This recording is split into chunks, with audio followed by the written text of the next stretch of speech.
We're doing null spaces, column spaces, linear transformations. Of the three, the linear transformations, definitely not the most important. This is going to be about null spaces and column spaces, really.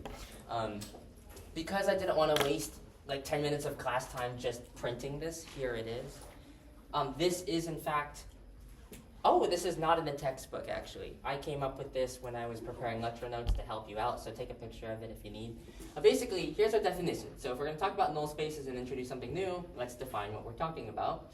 Null space of an m by n matrix A, we're going to denote that with this null A, is the set of all solutions of the homogeneous equation ax equals 0. Okay, so recall that homogeneous was basically we took a matrix equation and then set it specifically equal to 0 vector. So in set notation, if that's more, honestly for me, this makes more sense than all the words. Just null A is a set. It's a set that contains objects x in Rn such that A of x is equal to 0. So if you want to think of this as like an if statement, you could be like, okay, suppose I have some vector x in Rn. If it's true that Ax is equal to the 0 vector, then it is a member of my set. Does that make sense? So here's the flowchart mentally. Here's a vector, x in Rn. What I'm going to do is I'm going to take that vector and multiply it by my matrix A. And if the resulting vector of that is just the 0 vector, if I compute A times x and it sends me to 0 vector, then that vector that I started with is in the set that I call null A. And so here is the general procedure for finding these practically. What you're going to want to do is you're going to want to find the general solution of a homogeneous equations in terms of free variables. Now the good news for you is you've already been doing that, okay? So this was a skill that you already have. So step one, you can already do this. You just need to know that that's the first thing to do. The second thing, we'll reduce the augmented matrix, so specifically making it even more explicit. Really, the second step here is just an elaboration on this first step. You're going to take your matrix A and then augment it with the 0 vector and reduce that to echelon form. What you don't really need to do is you don't need to get it to the all the way reduced form because once you get it into, well, actually, that would be kind of annoying. Get it down to reduced echelon because otherwise you have to do annoying algebra. So I'll express the basic variables. The key here is this. Your basic variables need to be written in terms of your free variables. Okay, the free variables are going to be important here. Because then, as we did in, I think it was 1 point something, we decomposed a solution vector x into, we wrote down x is equal to, and then x1 through xn. And then for each one of those x1 through xn, we put in what it is. So if it's a basic variable, we would actually put in its value. If it's a free variable, then we would indicate that those variables are free, and then we can factor them out of the decomposition. So review decomposing solution vectors for the third item here. Because you can give your general solution as a linear combination then of these vectors, or once you factored out your free variables as weights, you can essentially think of that as just linear combinations of whatever vectors are left. So then the resulting set of vectors that are in linear combination form a spanning set of null A. And how do we know that? Well, because pretty much once we've described the general solution of our homogeneous system, then we've pretty much isolated exactly a description of how to generate vectors that will get us to the 0 vector. Like if you really think about it, to solve the homogeneous equation is to solve for which vectors x send me to the 0 vector. At the end of the day, this is just a matrix equation. If I have a matrix equation, and I want to specifically solve it and see which vectors x get me to 0, and then I end up getting a general description of all of the ways I can get my x to be sent to 0, but then naturally what we've done is we've just created the set and the whole list, a description, one could say, of all the ways we can get vectors x in my null space. So that's the main thing. Once you get past the decomposing your solution x that's general, factor out your free variables, and then the resulting vectors are going to span your set for null A. So here's a little tip. If your null space contains non-zero vectors, okay? So your null space, obviously we know that if I throw in x is equal to 0, A times 0 is going to go to 0, okay? So if we don't have the 0 vector in that list, and we have non-zero solutions to the homogeneous equation, so non-trivial ones, interesting solutions, then the number of vectors in the spanning set for null A is just going to correspond with how many free variables you have. Okay? So when you do your row reduction on a homogeneous equation, and you are comparing how many basic variables you have to the free variables, in some sense, counting up those free variables is counting up how many vectors you require to span your null space. Okay? So the number of free variables that you have with this specific equation, when you reduce it, is going to correspond to how many vectors you should anticipate there being when you decompose your solution set, which is going to then span your null space. So I know that that's a lot. So you're not going to understand it all in one go, and certainly not right now, and that's okay. But take the time to save it, go through the textbook and review it, and then when you're doing your homework, that'll give you a chance to compute it. Okay. But bottom line is, the main thing that I want to highlight is that nothing's new here. It's all concepts that you've already seen before. It's all logic you've already seen before. It's even all mechanisms you've seen before. There's genuinely nothing new that's being introduced. We are simply introducing a terminology that is new, and a labeling and giving a more explicit description of these objects that we previously had discovered, okay? And we call those the objects of our null space. So this is a very, very important one. I really like this theorem because it's a good exercise. Good enough exercise that, who knows, it's a good, part B maybe. Okay, so null space of an n by n matrix A, subspace of Rn. So by definition, there are 4 things we care about, okay, when we're checking if something is a subspace of a vector space. What is the first thing that we just kind of need to clear before we move on to a proof? So even before 0 vector, even before, subset. Because really think about it, if I have a set and it's not even a subset of my original vector space, then yeah, what are we talking about? It's not going to be a subspace, okay? So the first thing we're going to check is we need to check that the set in itself, so our null space, needs to be a subset of Rn. And then we're going to check yes for if the 0 vector is in our null space. What are the other 2 things we need to check? Addition and multiplication. Yes, closed under addition, closed under scalar multiplication. So let's walk through this.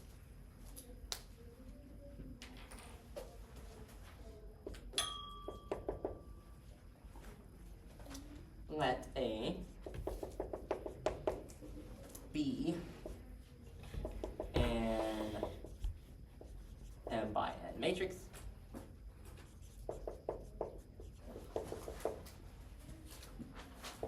also declare some other stuff in here. I am assuming you have seen and watched and studied and took notes on the 4.1 lecture, so I'm not going to be as verbally detailed because that would take forever.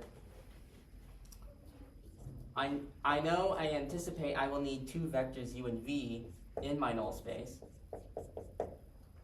And I also anticipate needing a scalar value to test for closure of scalar multiplication. So I'm just kind of making sure I declare all my stuff in advance so that when I do call it back in the actual proof, I'm not calling into existence objects that I haven't even declared, okay?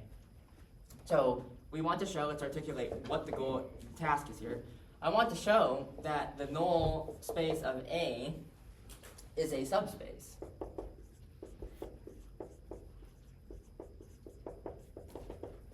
of Rn. Okay, so it might feel like I just restated the theorem. And part of that is because that's precisely what I did. I'm articulating what I'm trying to do because that is somehow the easiest thing to forget to do in a proof. Okay, so we see pretty clearly that our null space has to be a subset of Rn. You might be thinking, how on earth would I know that? Well, because A, the matrix, has how many columns? Yeah, n columns. Okay, so but even then, why does A having n columns guarantee that my null space is some sort of subset of Rn? Okay, so what does it mean to be in Rn? To be in Rn simply means that you have n entries. Now, the objects inside of our null space, according to the definition, is basically vectors that have n entries in them, because I specifically need to multiply a times x to get to 0. Okay, it's the vector that's being multiplied by my matrix on the right to get to the 0 vector. The only way that that is defined is if x has the number of entries corresponding to the number of columns of A. Otherwise, that isn't even a defined multiplication. You can't even do that multiplication if this vector doesn't have n entries. Ergo, by declaring that A has n columns, then fantastic.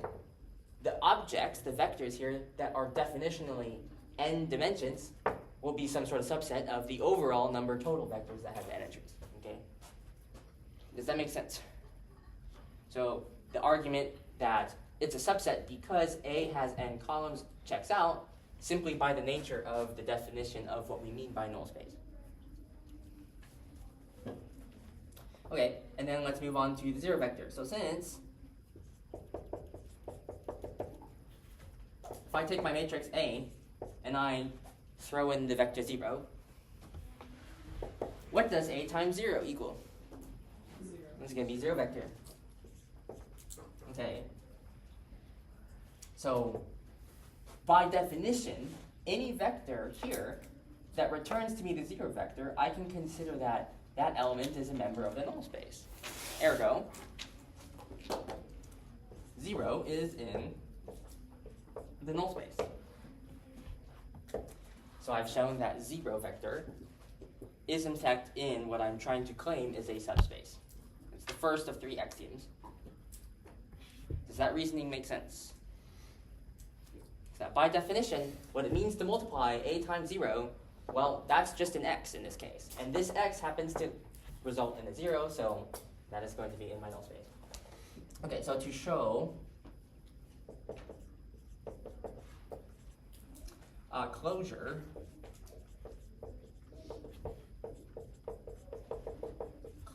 under which operation? Good, addition. We show that, so I have closure is going to mean if I have some vectors u and v, then that means that u plus v should also still be in my null space. So I'm going to take the vector u plus v, and if I can show that this vector called u plus v still sends this to the 0 vector, I've effectively stated that the vector we call it u plus v is in the null space of A. Why am I jumping straight to this instead of declaring that u and v are in null A? Well, because I made sure I took care of that to streamline my proof writing. Okay, so I can use these objects because if I think, wait, what is u, what is v, the reader can go back to the preamble and say, oh, these are just objects inside of my null space. Okay. So by distributive property with matrix multiplication, I can do A times u plus A times v. This is the distributive property.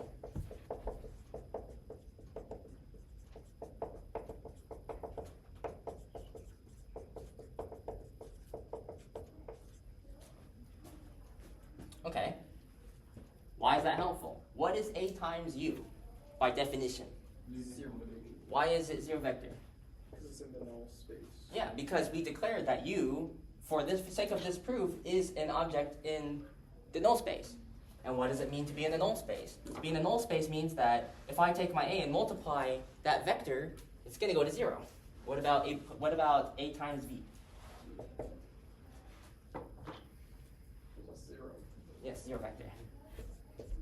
Okay, so for this, I can say the reason I can do that is because I was given, and I know that u and v are in null A.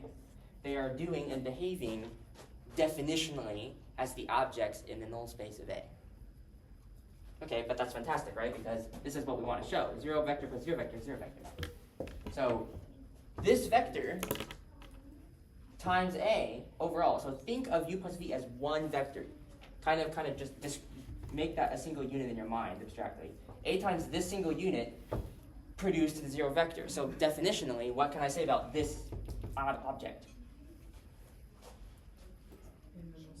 It's in the null space. Very good. So we have that. In other words, that this is in the null space, we have shown closure because U and V being in the null space led to its sum also necessarily being in the null space. So thus, null A is closed under addition. And then to show, lastly,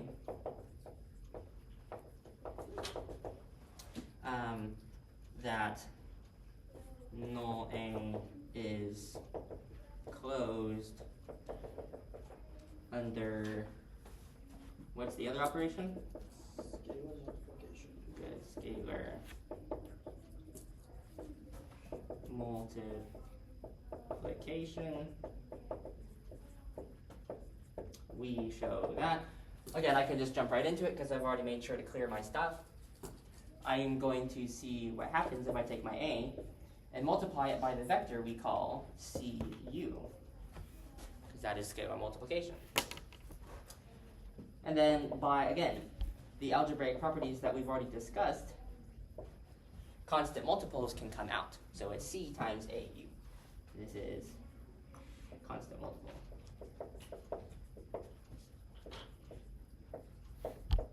Remember when I was writing out that annoying wall of algebraic rules and properties for matrix multiplication, vector, algebra rules? That's where this is going to come in handy. How did I know I was allowed to just assume that? That's something I can do without needing to prove it again, because it's a property.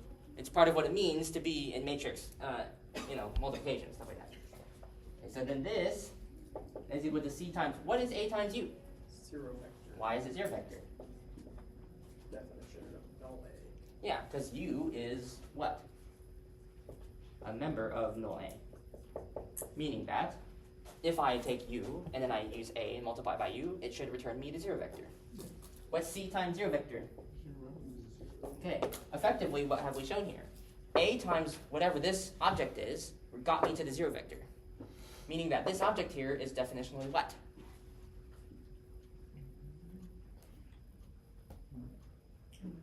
In the null space. And so that's closure.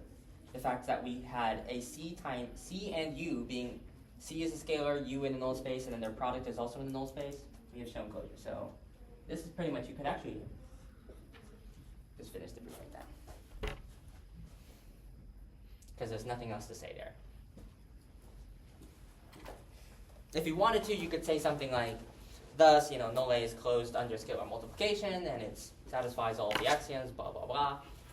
But that would be perfectly fine to leave it where it is. Questions, comments, concerns about that proof?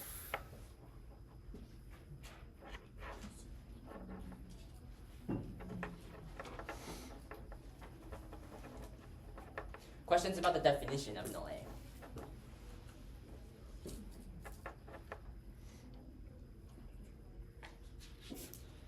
If I were to erase the proof but leave only the theorem and had you write that proof for yourself in your own words, could you do that this class period? Yeah. It would take the class period. Yeah, which I think is possible. In that case, then, are there any questions about writing that proof as the reason why we don't feel comfortable doing it yet?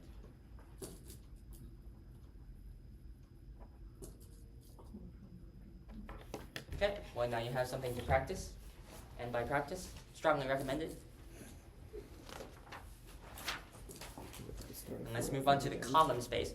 So the null space, I spend more time on it because it's harder to understand. The column space is pretty chill because it's renaming something that we've already been doing again, but even in a more obvious way. Are we happy with this? Can I erase it? Do we have pictures, notes, handwritten, all the things? Okay.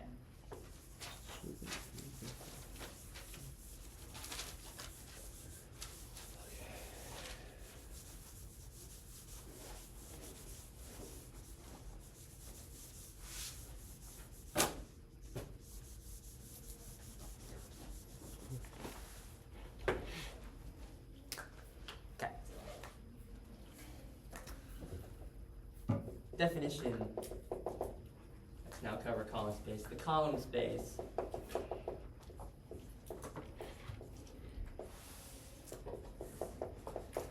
is a very appropriately named of an M by N matrix A denoted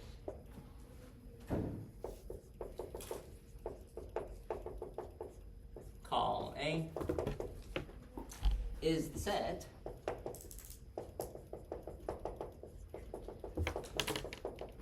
of all linear combinations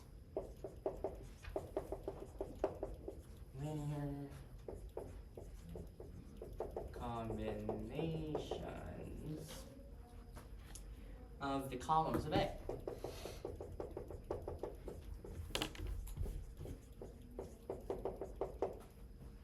So if I want to think about, by like standard notation, if I want to think about my matrix A being A1 through AN, then intuitively, call A is easily just thought of as a span.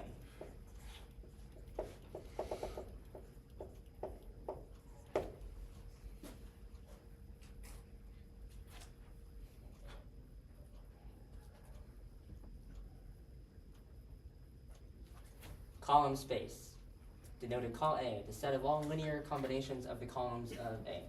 Here's a quick thing on how to read math. When I hear this, set of all linear combinations of something that's vectors, what should that immediately flag in your brain after you especially brute force memorized for exam 1? Span. Right, so even before I got to here, did at some point your brain go, beep, beep, that is already a definition we've covered in class. All possible linear combinations, we already have done this. We're relabeling something. We're giving it a new name. We're calling it the column space. Okay, so the column space is a span. So if you really think about the column space as definitionally being just a specific type of span, specifically the span associated per a matrix, and then we're taking that matrix's columns.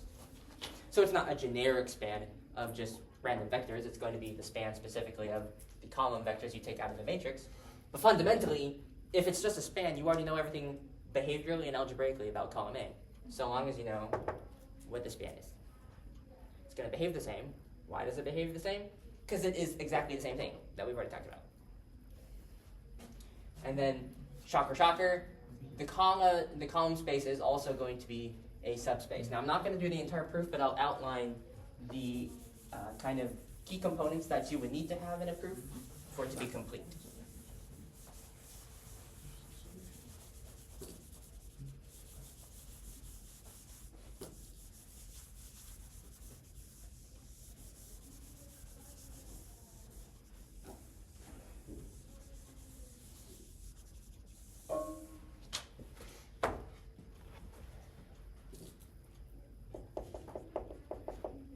The column space of an M by N matrix A is a subspace not of Rn this time, but of Rm. And we'll see why in a second. And you may already see why. So this is, I'm not going to call it a full proof. This is really just an outline of the major logical things that would need to exist in this proof. First thing, we need to show that the subset, right? So call A is in fact a subset of R sub M. Those three dots positioned like an upside down triangle is the word because.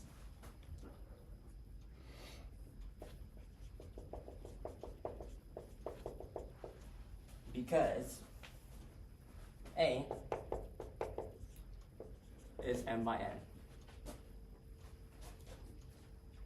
So if column A is a span of its own columns, what dimensions are the columns? How many entries does each column have if your original matrix is M by N? Yeah. So if these columns have M entries, and I'm specifically doing linear combinations of vectors with M entries, I'm spitting out vectors with M entries. Ergo, I am in fact a subset of Rm. And so we're getting that from here. Okay, so we would know that 0 is in col A for the reason that I can just intuitively do this. Set all of my weights equal to 0 irrespective of how many columns I have, and that'll spit out the 0 vector in Rm.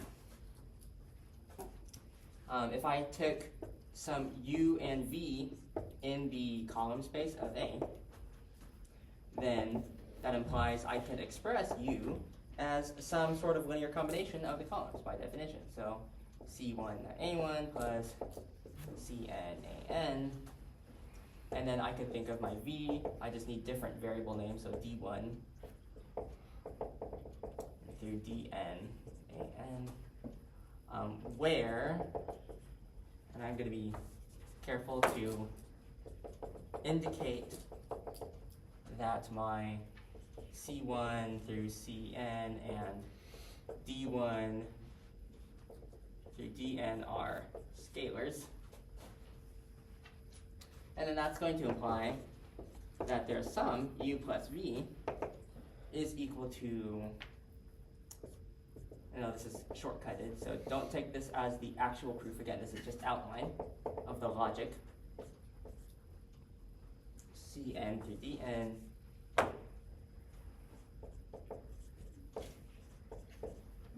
which in itself is a member of column A. If you have a hard time seeing that immediately, spend time, sit with it. Think about that. Does it make sense that a vector written like this would be definitionally in the column space of A? Ergo, that makes this in the column space of A, so we have closure. And then lastly, if I have u in column A, col A, and then I just need some random scalar here. I'll use k. I don't want to reuse c because I've already used c in an index before, so I don't want to call the same things. It'll be different, unique scalar. Then k times u is going to be k times c1 a1 plus through cn an, which is just k times c1 times a1 plus, and then k times cn times an. Again, if it's not immediately apparent why a vector written like this has to be in the column space, you give yourself some time later with your notes when you're practicing and think about the definition and see how, yes, that is in fact just a linear combination of my columns of A, so it will be in the column space. And once you've showed that, we've showed it's a subset, we've showed 0, vector axiom, closure under addition, closure under scalar multiplication. This is more or less the logic of the proof. And you fill in some of the English to guide your reader through your reasoning. Okay, something that will be helpful to know, a good representation of the column space is also this set.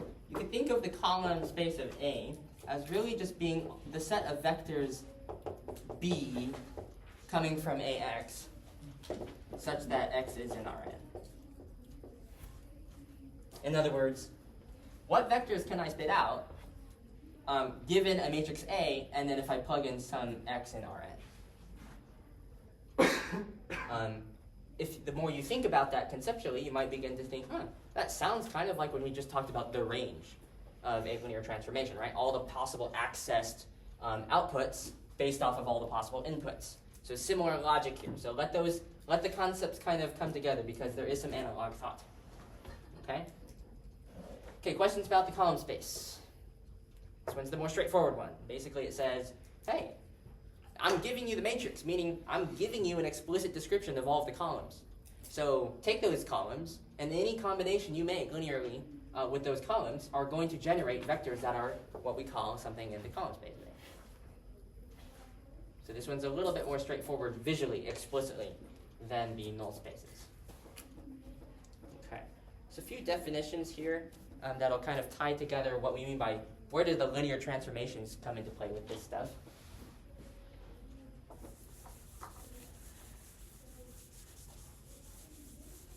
And potentially linking the language of the linear transformations might make it a little bit more intuitive what we're really doing with null spaces and column spaces. And it may not. everyone thinks slightly differently about this stuff. Okay, a linear transformation. You might be thinking, didn't we already do a definition of linear transformation? Yes, we did. But we didn't do it between vector spaces. So we're expanding our understanding and abstraction of this concept. T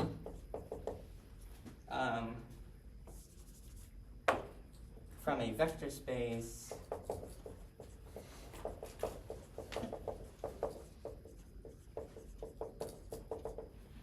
V into a vector space W.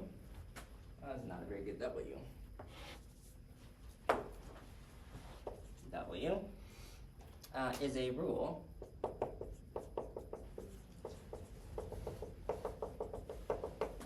that assigns to each vector x in V, the domain vector space, a unique vector that we call T of x. So T of x is in itself, just think of it as a vector object in my other vector space W, such that we have two properties. Again, these properties will look very familiar. T of u plus v is equal to T of u plus T of v. And that's going to be true for all u and v in my domain vector space. And also, TCU is equal to, we can take the constant multiple out, for all vectors u in the domain, and then scalar r. So where's the relationship? The kernel, this is a new term. Kernel, not like a military kernel, but like a kernel of popcorn. The kernel, which is, curiously enough, also called sometimes the null space of a linear transformation.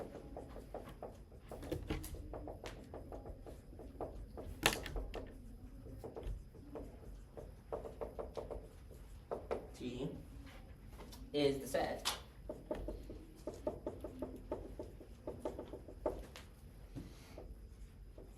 the vectors u in my domain V, such that transforming that vector produces the vector 0, the 0 vector. So we can find an analog in definition. This set of objects is essentially just a null space, okay? And since we know that linear transformations are described with matrices A, there's a link between those two definitions. So if you see kernel, that's kind of implying the perspective of, I'm thinking of the transformation itself. If you use null space, you're more kind of just implying that set of vectors that, specifically when multiplied with A, go to the 0 vector. And then the analog for the column space is range. The range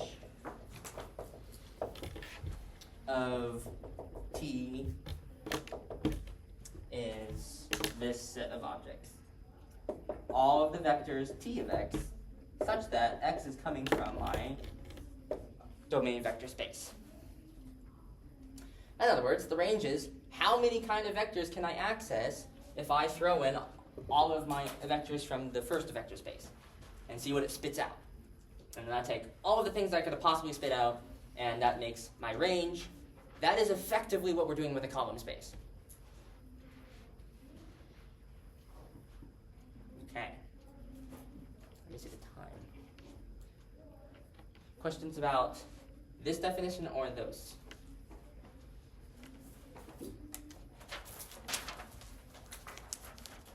Okay, I'm going to use the last little bit of time to do, I love this little chart. It is in the 5th edition of the book. I don't know if the 6th edition has it or not. but it compares side by side null space with column space in a pretty helpful way.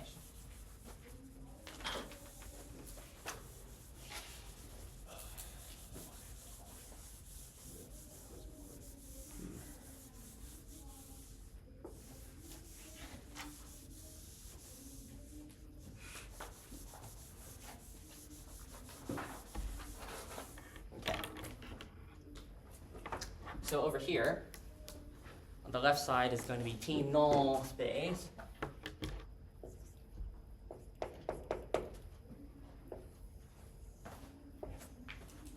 And over here is going to be the column space. Okay. So first thing is that we have proven in this lecture that null A is a subspace. Do we remember if it was Rm or Rn?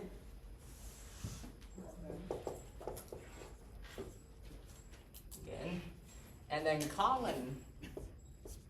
column space is A.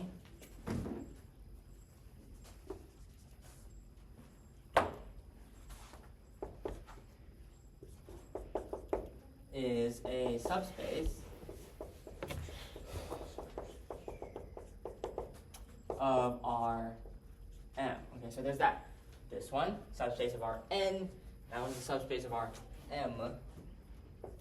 Second comparison here is that the null space is what we say implicitly defined. What does that mean?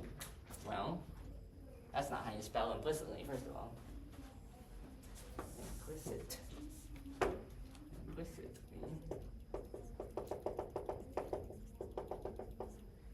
It means that when you're given that matrix A, the matrix isn't really telling you anything about the characteristics of the objects inside of it.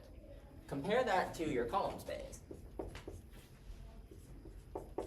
where it's defined to be, hey, take the columns of this matrix that I just gave you and take linear combinations of it. So you have an explicit definition. Explicitly defined.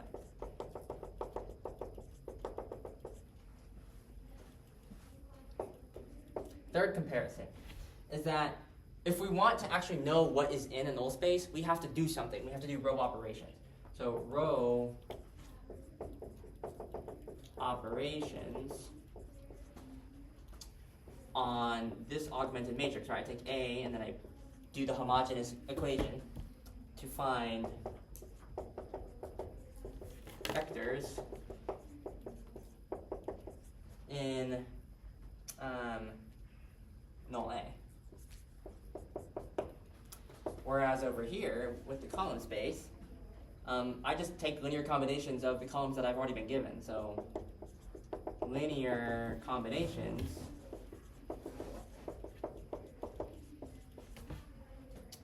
of my column vectors A1 through AN to find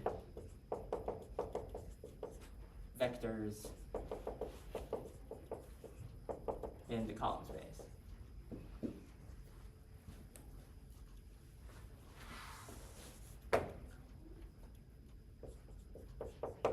Okay, again, very different. One of them is much easier to do. You have to do row operations first and solve this system versus just being able to plug and chug and combine different linear combinations of existing columns. Fourth comparison. Well, there's really no obvious relation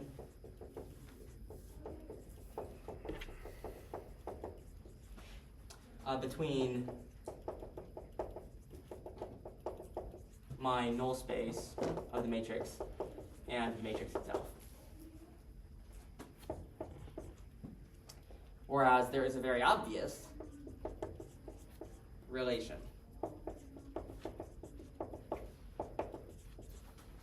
between the column space of a matrix and the matrix itself.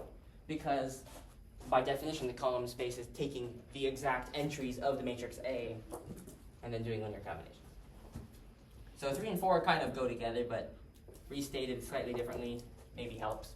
Fifth comparison is that to claim that some vector v is in the null space of A is equivalent to stating that A times that v vector gives you the 0 vector. Okay, so that's just a definitional statement. We already knew that. How's that different than with the column space? Well, to claim that some vector v is in the column space of A, that's equivalent to saying, okay, here is an equation. I'm going to now put the v on the other side of the equation, equal sign, and I'm going to ask if this is a consistent system. Consistent.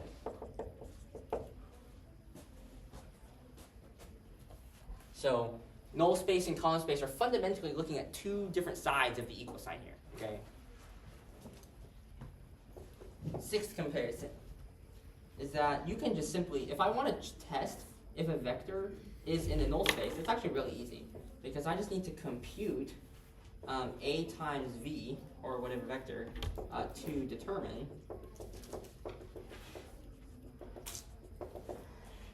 if this vector V is in fact in the null space. Because what am I anticipating when I compute A times V? 0 vector. 0 vector, right. It's very easy.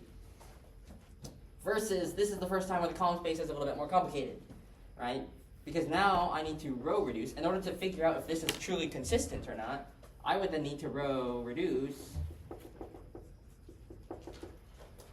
the augmented matrix with V to determine essentially if this equation is consistent. Or, another way to say that, if that vector V is itself a member of the column space. The seventh comparison is that my null space is equal to just the 0 vector. Let's think about this, or I'll pause. Null A being equal to just the 0 vector. This isn't something new. This is just a different way to notate using math symbols the concept in English if I had said to you, hey, the homogeneous equation AX is equal to 0 has only the trivial solution. That's basically all this is saying. Is it saying take AX is equal to 0 as an equation. If the only thing that actually works here as a solution is the trivial solution 0 vector, all of the results that you know about those kinds of things, with especially linear independence and things, same thing. Just because we renamed it doesn't mean the concept changed. It just gives us more perspectives to come at it from. Okay, so if it's the case that we don't have only the trivial solution for the homogeneous equation, if and only if, and I basically just said that AX is equal to 0 has only the trivial solution.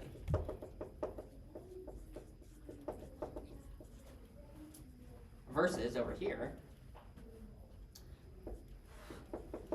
if I want my column space to correspond with the entire Rm, the only way I'm getting that to happen is if every single time I select a vector over here, this needs to be consistent every single time I put a vector v over here. So this needs to be consistent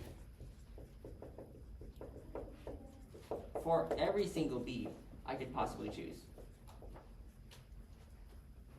Again, spanning language, onto language, all of this stuff is going to be applicable. And then the last comparison, when we talked about one-to-oneness and onto as properties of these linear transformations, this is where it comes in. The null space, having only the trivial solution in it, that's if and only if the transformation that takes x to ax, this linear transformation, is a one-to-one. Because remember, being one-to-one and only a trivial solution, linearly independent, meaning how many free variables if you're linearly independent? 0 free variables. No degrees of freedom, yet only one solution. Okay? One-to-one. All of this kind of goes together. So if it feels like this class repeats itself a ton of times, you're learning it correctly. Because yes, this class is just repeating itself over and over and over again, but with new and new perspectives that can be helpful depending on the context of the problem you're solving. So, let's exercise a little bit of mental maturity. If the one-to-one property goes with null A, what could we conjecture column A has a property? What is the twin function property that we did with linear transformations?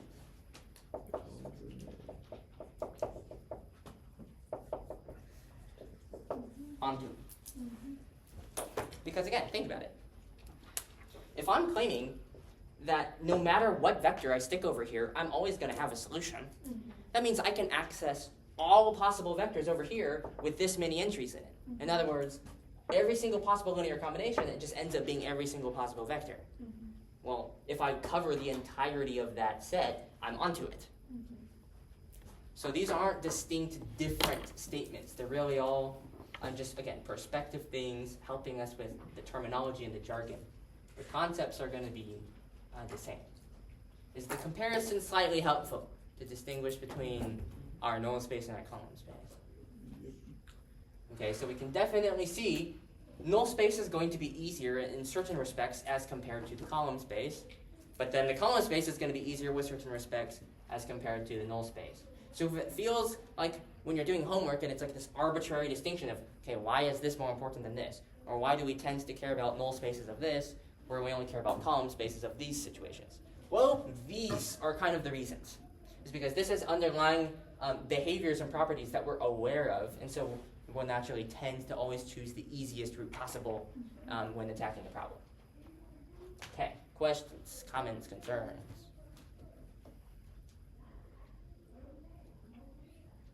Okay, I know that some of you have emailed me about being proactive for studying for the next exam, so I'll answer that right now.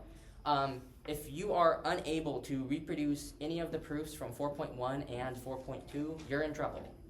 Okay?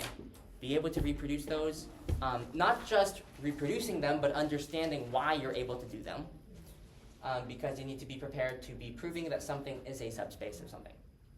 Okay? And when I'm grading proofs, especially for subspaces, you could probably guess that the 4 rubric points are coming in for, do you identify that what I have is a subset? First, am I showing logically from definitions that that 0 vector is in my subspace? Am I showing correctly and appropriately that there's closure for both operations? That's kind of like the checklist. And if you're doing all 4 of those things, it's going to be very difficult to not get an A on that proof. Okay? Cool. Alrighty. I'll let you guys go a little bit early today.